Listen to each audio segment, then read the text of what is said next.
오늘 수혜자일기 세 번째 시간을 맞이하게 됐습니다. 저는 여러분에게 질문을 먼저 좀 드렸으면 좋겠어요. 앞으로 한 10년에서 20년, 또 좀 늦으면 30년 정도 인간과 로봇이 지금보다 훨씬 더 밀착돼서 공존하는 시대가 더 가까이 다가올 텐데요. 30년 후를 한번 생각해 볼까요?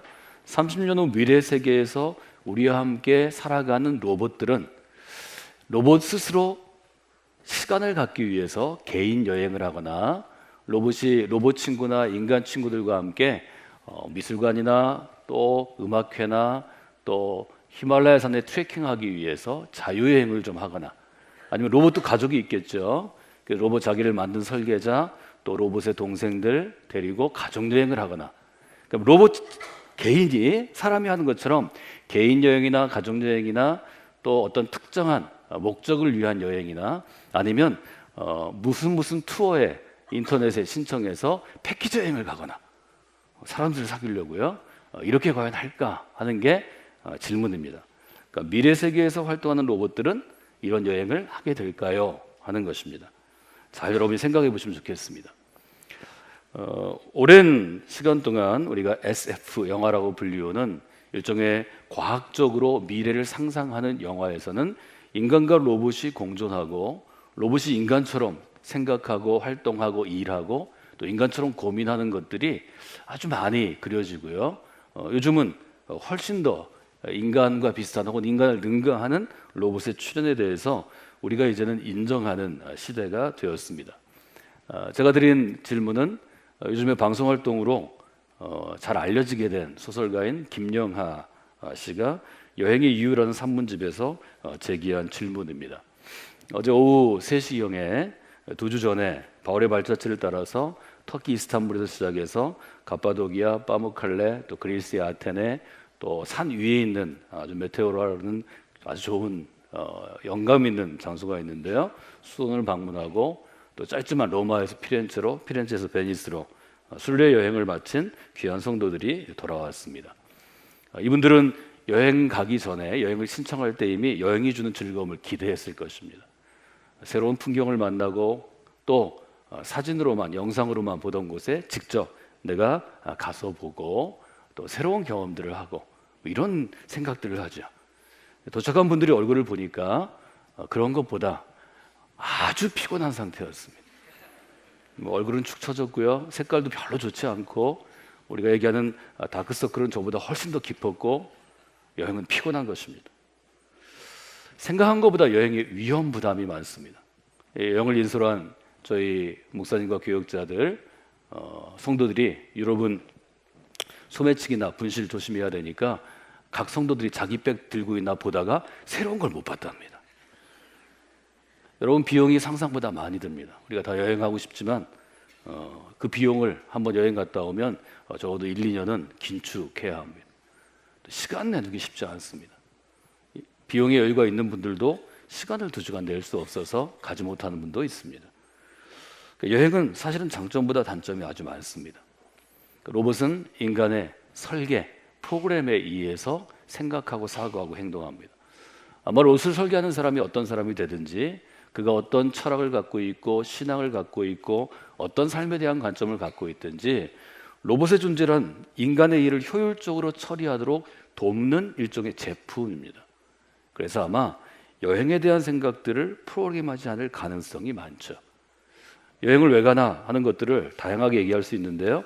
제가 한번 앉아서 적어보니까 적어도 6개나 7개 이유가 있습니다. 많은 사람들이 일상에서 직장생활이든 가정생활이든 신앙생활이든 개인의 어떤 것이든 스트레스를 해소하기 위해서 짧은 여행을 갑니다. 하루 여행, 당일 여행, 1박 2일, 2박 3일, 3박 4일, 여행 시간에 따라 장소도 달라집니다. 국내에 있을 수도 있고 가까운 아시아 지역에 나갈 수도 있죠. 어떤 사람은 잘 다니던 직장을 그만두고, 대부분 30대인데요, 삶의 전환점을 위하여서 퇴직금 가지고 나갑니다. 요즘 청년 세대죠. 한두 달이 아니고요, 제가 만난 많은 분들이 6달 혹은 1년간 퇴직금 떨어질 때까지 다닌다고 그럽니다. 얼마나 부러운지 모르겠습니다. 전 퇴직금을 별로 받아본 적도 없고 퇴직금 떨어지도록 놀 시간이 주어지지 않았기 때문에 지금 세대로 태어나면 아마 제가 여행 전문가가 되어 있지 않을까 뭐 이런 상상을 해볼 때도 있습니다. 저희 가족도 얘기만 하다가 아직 한 번도 못 해봤는데요. 설과 추석에 요즘에는 앞뒤로 휴가를 줄 수 있는, 또 휴가를 얻을 수 있는 사정이 있는 분들이 많으니까 가족들이 모여서 우리 가족만 한 팀을 만들어서 버스 하나로 패키지 여행을 다녀오자. 저희는 계획을 수년간 했지만 아직 실행되지 않았고 실행될 가능성도 별로 없어 보입니다. 이런 분들 여행지 가서 만날 수 있습니다. 저도 여러 어떤 모임, 또 어떤 조직, 말하자면 어떤 공동체, 어떤 기관에 속해 있습니다. 제가 섬기는 기관마다 목적은 다르지만 목사님들끼리 여행을 가든지, 감리사님들이 가든지, 아니면 그 선교단체를 돕는 이사들끼리 가든지, 뭐 이런 여행들이 늘 있습니다. 취미 분야로 동호 여행도 많이 떠납니다. 유럽과 같은 곳에 가면 미술관만 전문적으로 보는 그런 분들도 만날 수 있고요. 또 스페인 같은 곳에 가면 가우디의 건축물만 바르셀로나에서 투어하는 분들도 만날 수 있습니다. 아직 여러 사람의 그 유혹이 있었지만 제가 아직 꼬임에 넘어가지 않았는데 히말라야 트레킹 같은 것도 하자는 분이 많이 있습니다. 제가 절대 못 간다고 얘기했습니다. 아무도 동의를 안 하시는데 다녀오시기 바랍니다. 또 최근에 제가 좀 많이 생각한 것은 한 두 분의 중년 여성인데 제 나이 또래 50대 후반의 두 분이 우리에게도 잘 알던 산티아고 순례길을 끝까지 완주한 한 미국인 두 분을 인터뷰한 제가 필름을 보게 되었는데, 한 친구가 오랫동안 좋은 교제를 나누었는데 이 친구가 그만 암에 걸려서 그 암의 투병에 지나가는 과정, 항암 치료 과정, 수술을 하기 전에 좀 삶을 정리하고 돌아보는 의미에서 암을 이길 수 있는 용기를 얻기 위해서 40일 가까이를 800km를 걸어간 한 두 사람의 인터뷰를 보게 되었습니다. 두 사람 다 울고 또 인터뷰하는 사람도 여러 가지 이야기를 했는데 좋은 적이 될 수 있겠다. 이제 건강을 잃고 앞으로 어떤 일이 있을지 모르는 두려움 가운데 있는 한 친구를 위로하기 위해서 끝까지 친구는 이기기 위해서 걷고 또 이 친구는 돕기 위해서 걷는 어떤 이런 특별한 여행이 있을 수도 있습니다. 또 여행지에서 아버지와 아들이, 엄마와 딸이, 또 아버지와 딸이, 엄마와 아들이 함께 가는 여행도 있습니다. 소설가 김영하는 스스로의 여행 경험을 이야기하면서 이렇게 질문합니다.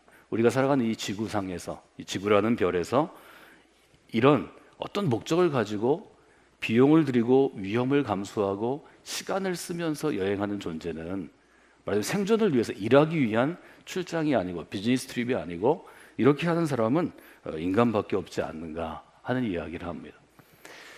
호모 비아토르라는 용어가 있습니다. 인간을 이야기할 때, 인간이 어떤 존재인가를 정의할 때 철학자인 가브리엘 마르셀은 호모 비아토르라고 정의한다는 거죠. 말하자면 인간은 역사를 살펴보면 끊임없이 여행하는 존재였다는 거죠. 아니, 여행이라고 이름 붙일 수 없지만, 우리처럼 순례라고 신앙적인 이름을 붙일 수 없지만 끊임없이 이동하는 존재였고, 그 이동 때문에 오늘날 인류의 역사와 사회와 문명과 문화가 가능했고, 그것 때문에 이런 선조들의 여행 본능이 지금 우리 유전자에 새겨져 있다, 이런 주장을 하는 것이죠. 이 결론은 사람은 본능적으로 여행할 수밖에 없는 존재이다, 이런 것입니다. 돌이켜보면 성경은 우리가 6월 첫 주에 히브리서를 본 것처럼 기본적으로 신앙 생활을 한다는 것은 여행하는 나그네와 같다, 여행하는 외국인과 같다 하는 히브리서 11장의 정의를 저희가 보았습니다. 구약은 어떤 증언 가운데 야훼 신앙을 우리에게 전해주나요? 광야 가운데 여행할 수밖에 없었던 출애굽, 이집트를 탈출한 히브리인들, 히브리 노예들의 여행의 길, 순례의 길이 바로 우리에게 전해지는 첫 번째 5권의 구약 성경, 우리가 토라라고 부르는 창세기에서 신명기에 이르는 출애굽 신앙 공동체의 고백이라는 거죠. 이집트에서, 애굽에서 종노살이하던 노예로 있던 히브리인들이, 수많은 이분들이 한 사람의 리더십, 하나님의 부름과 선택과 훈련을 받은 모세라는 리더를 통해서 40년 동안 여행했다는 거죠. 오늘 저희가 함께 읽은 신명기 34장은 그 여행의 끝입니다. 여행의 마지막입니다. 여행이 마무리되는 순간입니다. 1절은 이렇게 시작하죠. 모세가 모압 평지에서 느보산에 올라갔습니다.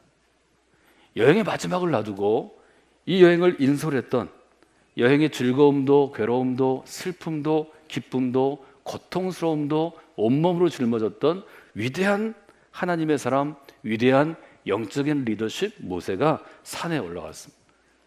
산은 내려다볼 수 있는 것입니다. 예를 들어 저희가 지금 이스라엘 성지 순례를 가게 되면 지금은 좀 그 코스가 여행 루트가 바뀌었는데요.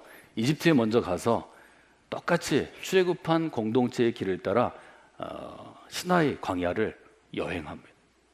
그러고 나서 느보산에 딱 올라가면 느보산 앞으로 여리고가 보입니다. 약속의 땅이 보이는 것입니다. 신명기 34장은 그 광경을 이렇게 쓰죠. 여리고 맞은편 비스가 산 꼭대기에 이름에 느보산이 하나만 있는 게 아니겠죠. 산은 산과 산이 연이어 있습니다. 산들의 모임, 산맥입니다. 느보산이라고 하는 산의 모임 가운데 제일 높은 데가 비스가라는 봉우리인데 해발 845m쯤 된다 그러죠. 그곳에 올라가서 앞을 보니까 여리고가 보입니다.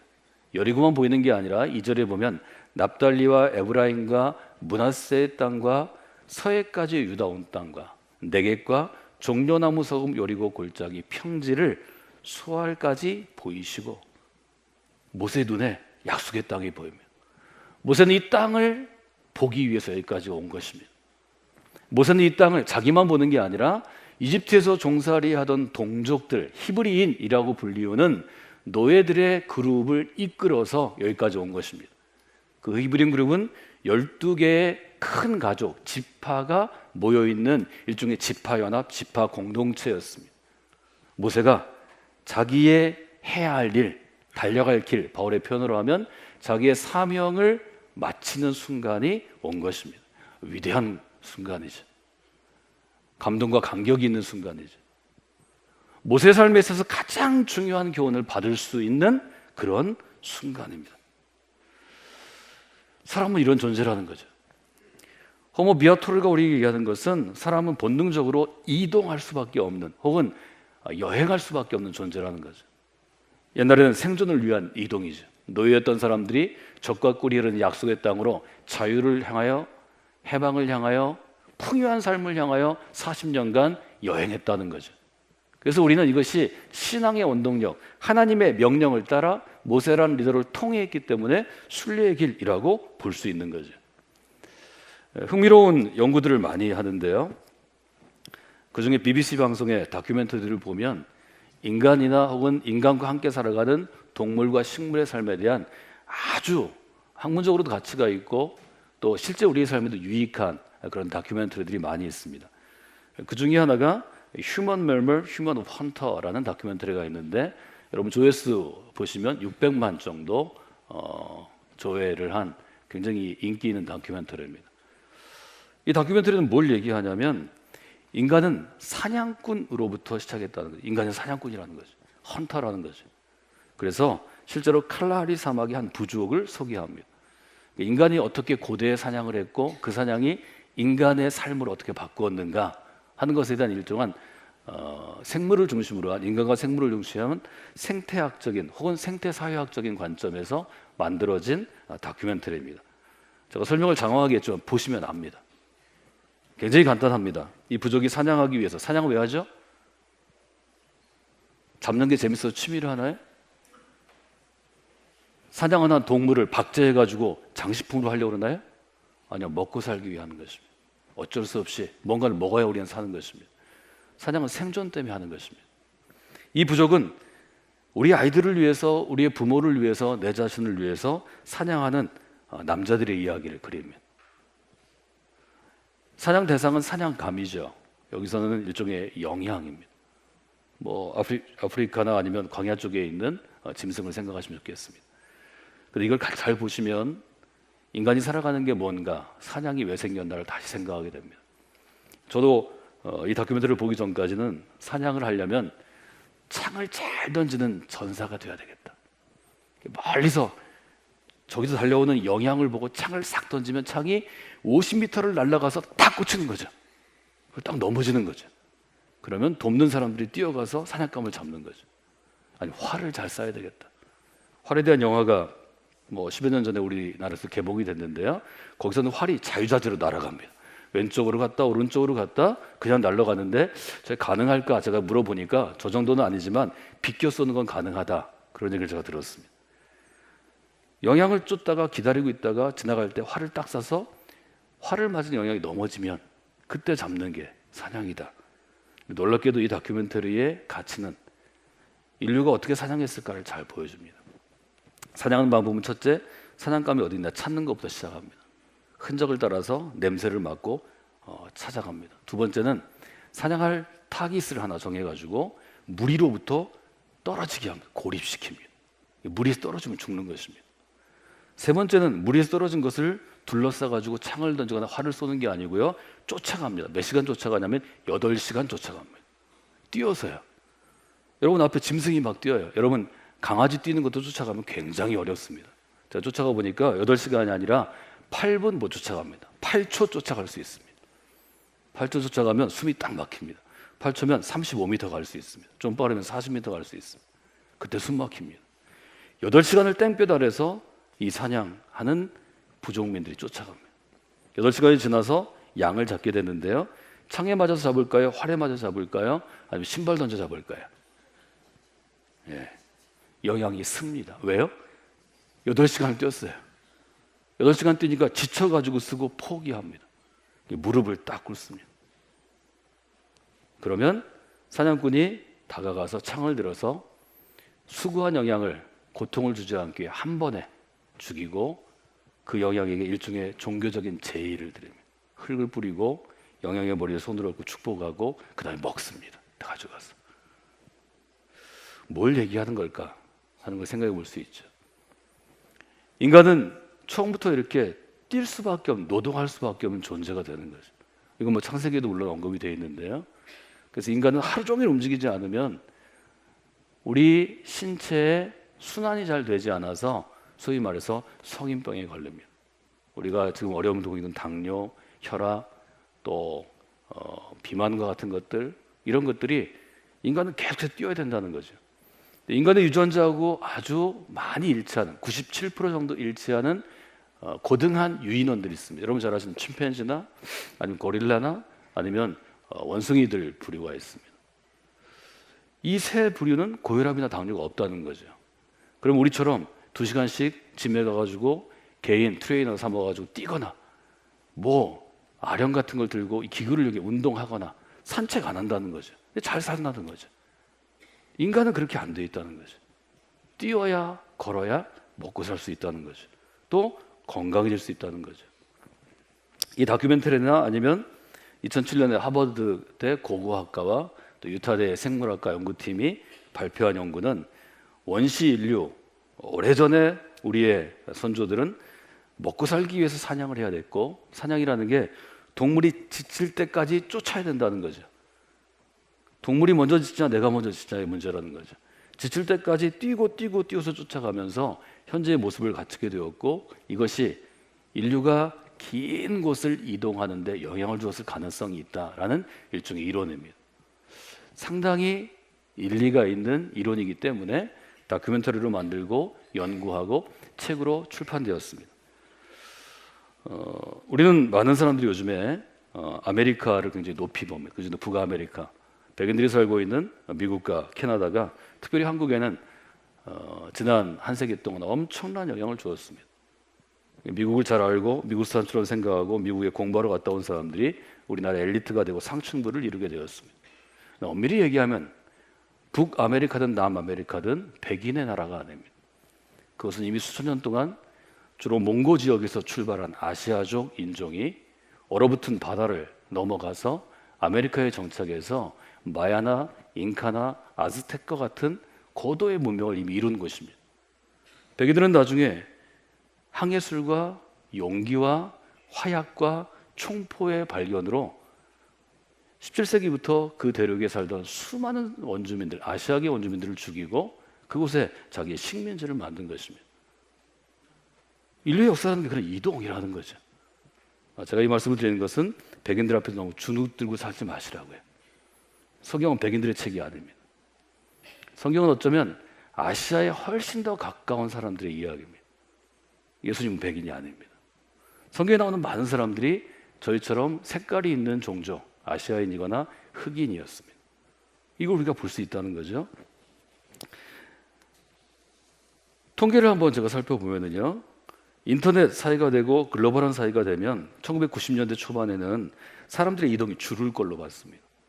예를 들면 우리가 성지순례한 곳, 여러분들이 컴퓨터로 검색하시거나 여러분의 전화기로, 스마트폰으로 검색하시면 짧은 시간 안에 모든 자료를 볼 수 있고요. 요즘에 IT 쪽에서는 가상현실을 체험하기 위해서 여러분이 안경 하나 쓰시면 실제 미술관에 간 것처럼, 로마의 콜로세움 앞에 서 있는 것처럼, 그리스 아테네 신전 앞에 서 있는 것처럼 사실 체험할 수 있습니다. 놀랍게도 통계를 제가 소개해 드리는데요, 인터넷이 전 세계에 보급되기 전 아직 미개한 국가 혹은 미개한 사회이던 1995년에 세계적으로 세계 관광 통계 기구에서 낸 걸 보면 5억 2천만 명이 다른 국가에 입국했습니다. 별로 안 놀라시던데요. 5억이 다른 국가에 입국을 했습니다.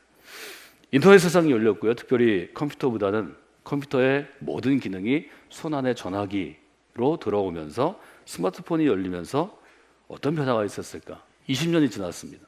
2016년에 똑같은 기관의 통계에 따르면 전 세계적으로 12억 4천만 명이 다른 국가로 여행했습니다. 이동했습니다. 몇 배가 늘었어요? 2배가 늘었습니다.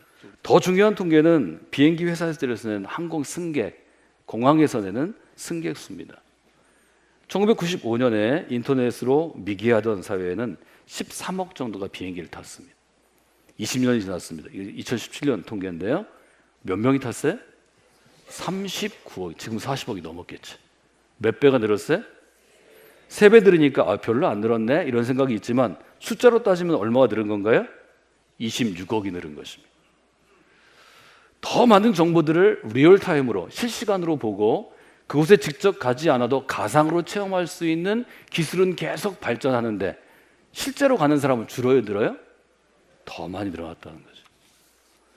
과학기술의 발전의 결과를 우리가 더 풍성하게 누릴수록 인류는 더 먼 거리를 더 여러 번 자주 이동하고 있다는 거죠. 여행하고 있다는 거죠. 실제로 저희가 2주간의 터키, 그리스, 로마에 출발한 것은 6월 4일 아침이었습니다. 제가 여러분들이 가면 전체 여행을 다 하지 못해도 되게 저희 6월 달에 성지순례 하는데 특별히 유럽을 작년부터 하고 있죠. 6월 달에 굉장히 여러 사역들이 있기 때문에 제가 지난번에는 4일간 같이 하기 위해서 비행기로 스위스에 갔다가 여러분 이틀 보고, 하루는 가고 이틀 여러분과 함께 있고 하루 왔습니다. 그리고 그 다음 일주일 그동안 알아두었습니다. 이번에도 제가 로마에 가려고 다 준비를 했는데 다음 주에 저희 청년팀이 또 유럽 아우리치를 떠납니다. 청년 담당 목사님이 사임하는 바람에 제가 청년들을 데리고라기보다는 모시고 제가 가야 되기 때문에 체력이 도무지 되지 않을 것 같아서 이번에는 로마로 가지 못하고 공항으로 갔습니다. 인천공항에 가서 출발하기 위해서 한 번 더 모여서 저랑 인사하는데 여러분이 저한테 질문했습니다. 목사님, 내년 코스는 어딘가요? 출발 아직 안 했는데. 그래서 아직 출발 안 했는데 다녀오시면 저희 여름 사역 끝나고 9월 첫 주에 발표가 됩니다. 내년에는 저희가 이스라엘 예수님의 흔적이 남아있는 곳을 저희가 다녀온 지가 너무 오래됐습니다. 사실은 여러 가지 상황 때문에 이스라엘 다녀온 지는 20년 가까이 됐습니다.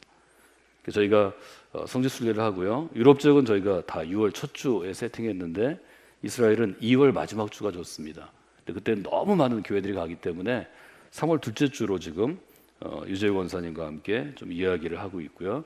여름 사역이 끝나면 일정과 여러 가지가 있고, 이집트가 어떤 상황이 될지 모르기 때문에 이스라엘만 저희가 하는 그러한 여행 루트를 좀 만들고 있습니다. 이스라엘은 여러분이 제가 꼭 가보시기를 권하는 것 중에 하나입니다. 신앙생활할 때 성경을 좀 더 살아있는 성경으로 읽고 싶으면 이집트에서 이스라엘, 사실 이제 요르단까지인데요. 그 코스는 여러분이 가셔서 갔다 오시면 성경을 읽을 때 훨씬 더 여러 차원을 경험할 수 있습니다. 자연의 그 아름다움이나 아니면 교회의 흔적은 이번에 다녀온 팀 소아시아 지역, 터키, 그리스 쪽이 좋습니다. 이스라엘 성지순례를 가면 반드시 만나는 장소가 있습니다. 오늘 저희가 함께 읽은 느보산입니다. 전통적으로 이집트에서 시작되지만 지금 이집트는 여러 가지 불안한 점이 있어서 이스라엘로 직접 들어가는 루트를 개발해 놓았는데요.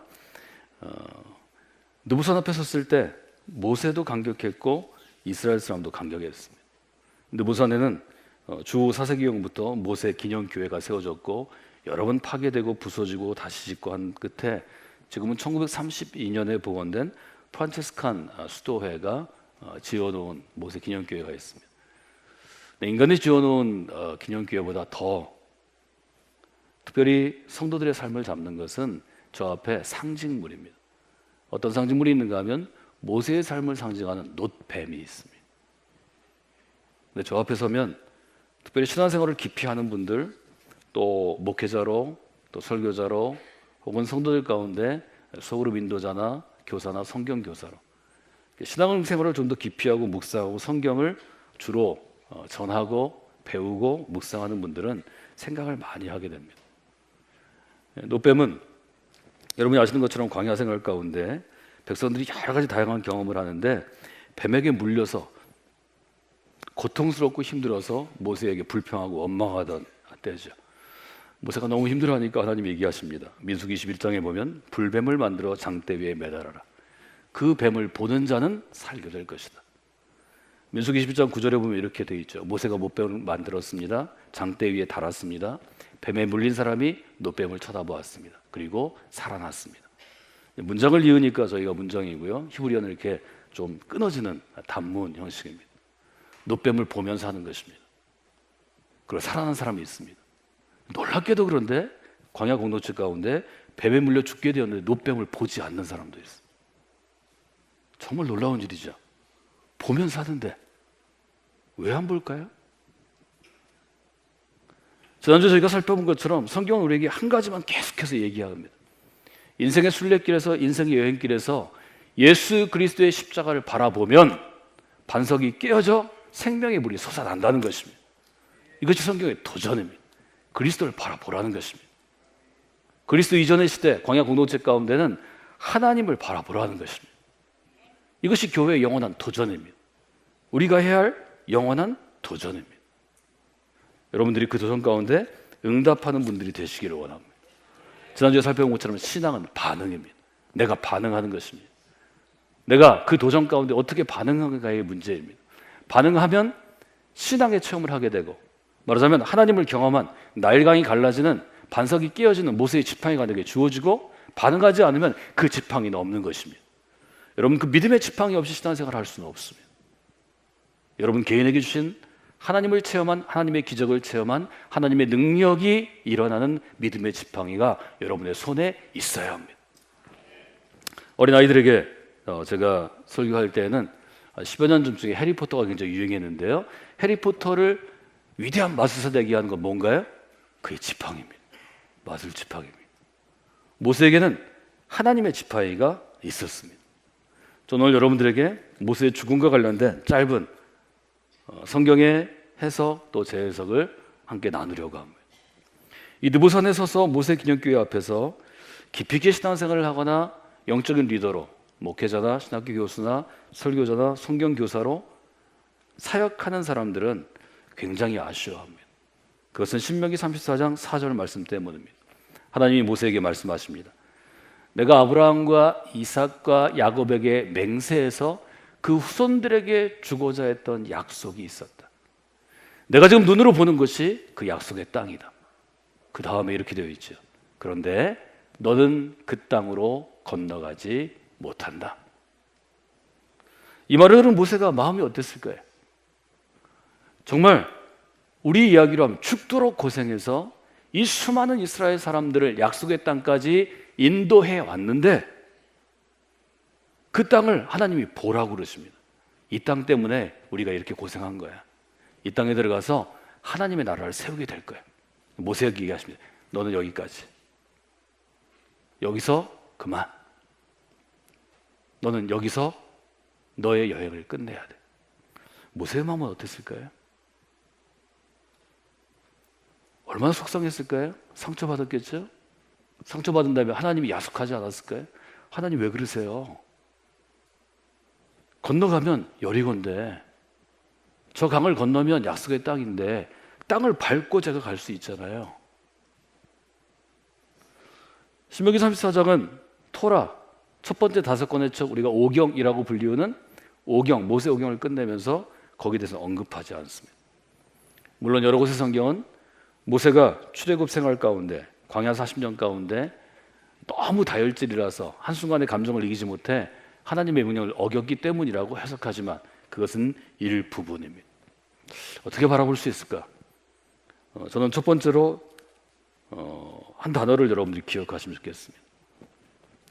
저는 리더십 쉬프트라는 관점에서 이 본문을 여러분들이 잘 보시고 생각하시면 좋겠습니다. 우리는 모세처럼 내게 주어진 시간 동안 한평생을 정말 열심히 일하고 성실하게 살아오고 신앙적으로 최선을 다해 살아올 수 있습니다. 그러나 아무리 최선을 다해 일해도 내게 주어진 시간이 끝나면 거기서 그만두어야 하는 게 하나님의 법칙입니다. 그 타이밍을 놓치면 내 자신은 비참해지고 그 공동체는 파괴되고 무너져서 역사의 뒤안길로 사라져갑니다. 정말 중요한 것입니다. 모세는 위대한 사람이었습니다. 성경을 우리가 나눠서 구약과 신약을 나눈다면 성경의 앞쪽은 모세에 기반해 있습니다. 이스라엘 공동체는 모세에 기반한 출애굽 공동체입니다. 성경의 뒤쪽은 예수 그리스도에 기초한 교회 공동체입니다. 성경은 그 점을 우리에게 늘 강조합니다. 마태복음은 구약과 신약을 이어주기 위해서 예수 그리스도께서 모세의 뒤를 잇는 가장 위대한 스승이요 율법의 해석자요 하나님의 구원자라고 분명하게 정의합니다. 이스라엘을 향한 모세의 역할과 교회 공동체를 향한 새로운 하나님의 나라를 이끌어간 그리스도인의 삶을 향한 예수 그리스도의 역할이 동일하게 주어집니다. 모세와 예수 그리스도를 비교하는 것입니다. 그럼에도 불구하고 새로운 약속의 땅에는 모세가 아니라 새로운 리더가 그 일을 감당한다는 것입니다. 성경은 여호수아라는 이름을 얘기합니다. 중요한 것은 여호수아라는 이름이나 그 사람이 아닙니다. 모세의 시간이 끝나고 새로운 리더의 시간이 시작되었다는 것입니다. 모세가 광야 세대를 위해 일했다면 여호수아는 약속의 땅의 세대, 새로운 세대를 이끌고 갈 사람입니다. 중요한 것은 사람이 교체되었다는 것입니다. 리더십이 이동했다는 것입니다. 리더십 시프트라고 저희가 이야기합니다. 예수님께서는 시대가 바뀐 것을 이렇게 얘기하셨습니다. 새로운 포도주, 즉 복음은 새로운 가죽부대, 회당이 아니라 예루살렘 성전이 아니라 교회 공동체에 담겨야 한다고 도전하셨습니다. 이 도전 때문에 예수님은 죽임을 당하신 것입니다. 낡은 포도주를 낡은 가죽부대에 담고 있던 제사장 그룹과 율법학자들과 바리새파와 같은 유대교의 핵심 그룹에 의해서 죽을 수밖에 없는 운명이 된 것입니다. 이것은 비참한 리더십의 교체입니다. 그러나 하나님이 정하신 삶을 죽고 새로운 리더를 세우는 것은 하나님의 공동체 가운데 반드시 있어야 되는 일입니다. 이 일을 해야 합니다. 중요한 것은 교체의 타이밍이고 떠나간 사람은 아쉽지만 적절한 때 바톤 터치를 해야 그 공동체의 활력과 에너지가 소진되지 아니하고 새로운 길, 새로운 역사를 만들 수 있는 것입니다. 교회를 국한하면 많은 교회들이 교회를 개척하고 세우고 훌륭하게 사역하신 목사님이 이 타이밍을 놓쳐서 어려움 당하는 교회들을 저희들은 한국교회의 부흥을 지난 20여 년 가까이 보아왔습니다. 자연스럽게 저희 교회는 하나님의 타이밍 가운데 리더십 시프트가 잘 이루어진 교회로 평가받는 교회입니다. 이것은 하나님께서 하신 일입니다. 또 저희 교회를 세우시고 개척하신 우리 감독님의 아주 귀한 결정이기도 했습니다. 저는 이것을 감사드리고 이것을 통해서 감독님 가신 지 2번째 2주기를 우리가 이 주간 중에 맡게 되는데 감독님 모르시는 우리 새로운 교인들은 그 감독님의 의미에 대해 생각하시고 감독님과 함께 신앙의 공동체를 이루은 분들은 기억하는 시간이 되시면 좋겠습니다. 한 리더의 죽음은 그 시대를 마무리하고 새로운 시대를 시작하는 아주 중요한 것입니다. 모세는 섭섭했지만 하나님은 하나님의 나라를 약속의 땅에 세우는 그 귀중한 일을 여호수아에게 맡기십니다. 5절과 6절을 읽어보면 더 섭섭한 일이 있습니다. 5절 한번 읽어볼까요? 여호와의 종 모세가 여호와의 말씀대로 모압 땅에서 죽어 벳보을 맞은편 모압 땅에는 골짜기에 장사되었고, 그 다음 한번 읽어보시겠어요? 오늘까지 그의 묻힌 곳을 아는 자가 없느냐. 모세의 무덤을 찾을 수 없었다는 거죠. 모세와 함께했던 사람들도, 모세의 리더십을 계승한 여호수아도 약속의 땅에 들어간 다음에 모세가 그립지 않았을까요? 모세의 위대함을 생각하지 않았을까요? 그러나 하나님은 모세의 묻힌 곳조차 찾지 못하도록, 즉 무덤을 찾지 못하도록 하셨다는 거죠. 출애굽 공동체의 가장 위대한 리더였고, 하나님의 역사가 가장 강력하게 임한 하나님의 사람의 무덤을 찾지 못하게 하신 이유는 무엇일까? 이 점은 모세뿐 아니라 모세의 뒤를 이어 신앙 운동을 일으켰던 모든 그리스도인 리더들, 영적인 리더들에게 사실 굉장히 중요한 교훈입니다.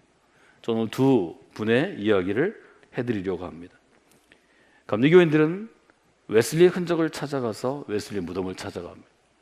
저희도 이제 웨슬리를 중심으로 한 성지순례 코스를 제가 지금 계획하고 있는데, 런던에 가면 웨슬리의 기념 예배당이 있습니다. 그 뒤뜰에 웨슬리 무덤이 있습니다. 웨슬리는 1791년 3월 2일 오전 10시 88살로 부름을 받습니다. 그의 죽음을 앞에 두고 그는 자기의 죽음이 이른 것을 알고 이렇게 유언합니다. 나의 육신을 비싼 비단으로 감싸지 말고 평범한 천으로 감싸면 족하다. 내가 죽었을 때 내 주머니에서, 내 책상에서 돈이 나올 수 있다. 내가 이름을 4명 쓸 테니까, 지금 감리교회 신앙운동을 하는 가장 가난한 순회 설교자, 말하면 평신도 목사입니다. 가장 가난한 순회 설교자 이 4명에게 똑같이 나누어 주어라. 내 장례식 치를 때 연구차 사용하지 말고 사륜마차 이용하지 말고 사람이 들게 해라. 근데 그 사람은 최근에 실직해서 생계가 어려운 노동자 6명을 선정해라. 그리고 1파운드씩 후하게 주어라. 이게 그의 유언이었습니다. 오늘까지 그의 묻힌 곳을 아는 자가 없느니라. 물론 웨슬리를 따르고 사랑하던 수많은 신앙의 제자들이 그의 무덤을 만들지 않을 수는 없었을 것입니다. 그래서 할 수 있는 한 소박하고 적게 만듭니다. 장례식은 이렇게 치러졌다고 그러죠. 너무 많은 사람들이 런던에서 수천 명, 수만 명이 모일까 봐 그를 아끼던 사람들이 그의 뜻을 마음에 두고 3월 9일 새벽 여명이 트기 전에 횃불을 들고 모여서 새벽 5시에 시작해서 동이 트기 전에 장례식을 마치고, 많은 사람들은 헛걸음을 했다는 거죠. 무덤 내부도 혼자 묻힌 게 아니라 7개 층으로 만들어서 10여 명의 가족, 여동생 마르타 등 10여 명의 가족들이 나중에 함께 안장하는 곳이 되었습니다. 그 이유가 어디 있을까? 여러분, 그 점을 잘 생각하시면 좋겠습니다. 장로교인들은 켈빈의 흔적을 따라서 요즘 깔뱅이라고 부르기도 하는데요, 프랑스어로 켈빈의 무덤을 제네바에 갔을 때 찾아갑니다. 켈빈은 제네바 전체 왕처럼, 말하자면 거룩한 왕처럼 영향력을 끼친 리더였기 때문에 온 시민들이 울며 그의 죽음을 애도했습니다. 켈빈은 죽기 전에 제자들에게 미리 유언했습니다. 첫째, 장례는 최대한 검소하게 할 것. 두 번째, 비석 세우지 말 것. 세 번째, 무덤에 흔적을 남기지 말 것. 켈빈 자신이, 웨슬리 자신이 예수 그리스도보다 더 위대한 하나님의 구원자로 사람들에게 존경을 받거나 아니면 그 자리를 대신할까 봐 굉장히 주의하신 거죠. 제자들이 흔적 없이 장례를 치렀지만 그 중에 한 명이 너무 아쉬웠고, 이것은 예의가 아니다 싶어서 조그만 돌을 놓고, 여러분이 아시는 것처럼 지금 보이는 사진처럼 한 사람이 누워있을 딱 그 공간에 나무만 심겨져 있습니다. 순례객들이 매일 찾아오니까 저기에 조그만 울타리를 뒀는데, 오늘도 켈빈의 무덤을 방문하는 이들은 주변의 화려한 무덤 때문에 이것이 켈빈 무덤인가 보다가 혼자 가면 찾기 어렵다는 것입니다. 아주 조그만 비석이 있고, 그것이 순례자들에게 더 큰 깨달음을 얻게 한다는 것이죠. 무덤을 남기지 않은 이 의미는 어디에 있을까? 이 점을 여러분들이 신명기 34장을 보시면 수많은 사람들을 이끌고 광야 40년을 지나 새로운 약속 땅에 들어가는 위대한 업적을 남긴 리더의 모습이 아니고, 그 위대한 업적을 뒤로하고 자기의 시대를 마치고 자기의 사명을 마치고 그 다음 세대에게 하나님의 교훈을 전하는 그 신앙적인 위대함을 좀 보시면 좋겠습니다. 5절에 보면 모세는 이렇게 고백합니다. 여호와의 종 모세가. 금년 사순절에 저희가 살펴본 바로 의하면 이 종은 서번트라는 단어보다 노예, 슬레이브라는 단어가 더 적합하다고 저희는 갈라디아서와 로마서의 고백을 통해서 함께 고백했습니다. 이렇게 쓸 수 있겠습니다. 야훼 하나님의 노예 모세가. 모세는 노예였습니다. 노예는 아무리 위대한 일을 이루어도 그것은 주인이 받아야 될 영광입니다. 주인의 성취입니다. 모세의 주인은 야훼 하나님이셨습니다. 하나님께서 평생을 인도하시고 훈련하시고 광야 40년을 이끌어 주신 것입니다. 하나님은 그것을 모세에게 마지막으로 분명하게 요구하신 것은 아니었을까요? 너의 무덤의 흔적까지도 없애므로 너처럼 위대한 하나님의 사람이 너처럼 위대한 이스라엘의 기초를 놓은 파운더라고 부릅니다. 기초석을 놓은 말하자면 국부와 같은 존재가 너의 흔적과 너의 사명을 내려놓고 하나님께로 영광을 돌리는 본이 되어달라고 고백하는 것은 아닌지 돌아봐야 합니다. 사랑하는 여러분, 여러분이 위대한 사역을 감당하는 분들이 되시기를 원합니다. 할 수 있으면 여러분의 능력보다, 여러분의 믿음의 규모보다, 여러분의 인생의 규모보다 더 크고 아름다운 사역을 감당하십시오. 그러나 달려갈 길을 다 마치고 바울의 표현처럼 여러분의 허락된 시간이 정지되었을 때, 마무리되었을 때 여러분의 남겨진 초라하고 검소한 무덤이 하나님께서 나의 인생의 주인심을 고백하는 증거가 되기를 원하는 진짜 그리스도의 사람이 되시면 좋겠습니다. 제 주변에도 제가 우러러볼 수 없을 만큼 감당할 수 없을 만큼 그의 살아있는 동안 위대한 목회를 했던 제 선배 목사님들이 여러 분 계십니다. 그러나 그분이 그의 목회를 마무리할 때 삶을 마무리하고 후임 목사를 정하고 교회 사역들이 계승될 때 잘 한 분보다 못해서 어렵고 힘들고 고통을 당하는 교회나 리더십과 교인들이 더 많습니다. 이건 뭘 얘기하나요? 인간은 본능적으로 자기 욕심을 통제할 수 없는 존재라는 것입니다. 평생을 위대하게 하나님께 쓰임받아도 그것은 인간의 노력으로 불가능한 것입니다. 여러분, 순례의 길에서 그 교훈을 받으셔야 합니다. 여러분 한 사람도 예외가 아닙니다. 저도 예외가 아닙니다. 저는 금년부터 여러분에게 부탁을 드렸습니다. 정해진 저희 교단의 은퇴 연령은 있지만 그것은 개인적인 어떤 차이와 교회의 차이를 감안하지 않은 것입니다. 어떤 분은 그 나이보다 더 열정적으로 몇 년 더 하실 수도 있습니다. 어떤 분은 여러 가지 이유 때문에 몇 년 더 빨리 은퇴하는 게 좋을 수도 있습니다.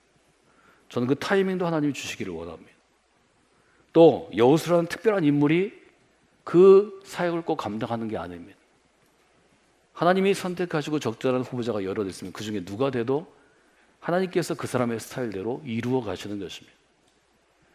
저희 교회도 빠른 것이 아닙니다. 10년은 준비해야 사람이 길러지는 것입니다. 여러분이 교회를 위해서 저를 위해 기도하실 때도 똑같이 기도하셔야 합니다. 감독님이 사역하시고 하나님의 타이밍에 제가 두 번째 2대 목사가 돼서 지난 15년을 정말 귀하고 복되게 우리 교회가 새로운 시대를 열었던 것처럼 제 시대가 마무리되면 미리 준비된 누군가에게 기회를 주어서 처음엔 좀 어렵고 힘들겠지만 적어도 10년 목회한 다음에는 세 번째 새로운 시대가 열렸다고 고백하는 교회가 되기를 원합니다. 1년, 2년의 준비로 되는 게 아닙니다. 저희 감독님 경우를 보면 10년을 준비해도 20년을 준비해도 젊을 때부터 누군가를 기대하고 여러 사람을 준비했다가 그때가 됐을 때 하나님의 뜻을 마음에 품고 결정해야 합니다. 저는 그 두 번째 결정이 앞으로 10수년 후에 오게 될 터인데 미리부터 준비하는 교회요, 성도들이요, 또 제 자신이 됐으면 좋겠습니다. 무덤을 남기지 않은 이 귀한 의미를 봐야 합니다. 무덤이 없어도 지금 우리는 느보산이라고 추정되는 곳에 가서 교회를 짓고 노뱀을 만들고 하루에도 수백 명, 수천 명이 찾아갑니다. 출애굽 공동체도 만약에 모세의 무덤을 남기고 큰 비석을 세우고 산을 세웠다면 여호수아가 어려움을 당할 때 그곳이 더 문전성시를 이룰 것입니다. 사람들이 그곳에 와서 하나님보다는 모세에게 영광을 돌렸을 것입니다. 인간은 그런 것입니다. 여러분 그 점을 봐야 합니다. 우리가 가지고 있는 그리스도의 신앙은 정말 철저하고 정말 우리에게 마지막 0.1%, 0.01%까지도 하나님께 헌신할 것을 요구하는 아주 정말 완전한 진리인 것을 저희가 다시 한번 돌아봅니다. 여러분의 마음 가운데 그 귀한 일들을 감당하는 분들이 되시기를 주님의 이름으로 축원해 드립니다. 이 한 주간 감독님의 삶과 우리 교회 역사를 추모하면서 출애굽 도시에 이끌었던 모세의 죽음과 그의 무덤 없음을 바라보면서 여러분들이 그 귀한 은혜들을 마음 가운데 새기고 더 귀한 믿음의 공동체, 또 믿음의 사람으로 설 수 있도록 여러분이 세워지시는 그런 귀한 삶이 되시기를 주님의 이름으로 축원해 드립니다.